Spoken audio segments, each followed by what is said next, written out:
This is a story about connections and connectivity, but really it's a story of my great-grandfather, Giulio Mongardi. He um, grew up in Italy, very poor, and decided to emigrate in the 1880s to Africa to make a better life. But the most important thing about him at the time was that he could neither read nor write. After an incredible series of adventures and misadventures, he ended up high on the slopes of Kilimanjaro, where he built himself a house. And there was only one other white man on Kilimanjaro at the time, and this made him very, very isolated.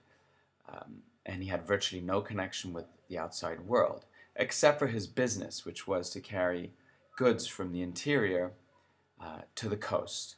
And it was a 6 week long journey that very dangerous on foot, but the prize at the end was huge. When he got to the coast, there were other Europeans, other people he could relate to, people who spoke his language, but most importantly, people who could read and write. And the hotel owner where he used to stay would take dictation, and Giulio would dictate a letter to his wife and kids in Italy, and he would put a little money in the envelope. And then the hotel owner would address it and put it on a boat, and 2 or 3 months later, Nonina would have that letter in her hands in Italy. And that was the connection.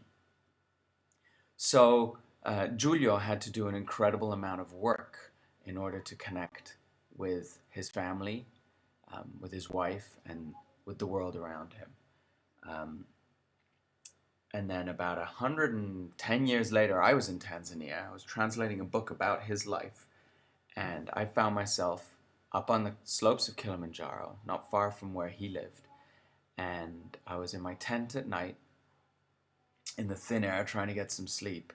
And right next to me, my cell phone rang.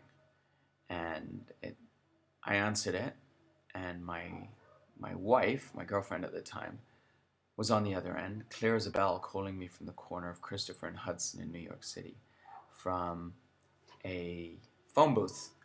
And that was my connection to my family.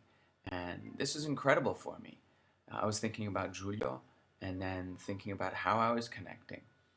And so the story fast forwards to the people that we all deal with, which in my case is my children.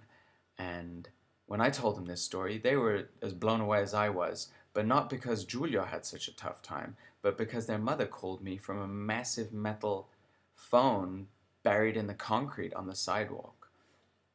So what does all this connectivity mean for them? That's the question we as educators need to ask. And an even more important question is, what is our role and how can we leverage this connectivity to change the way they learn?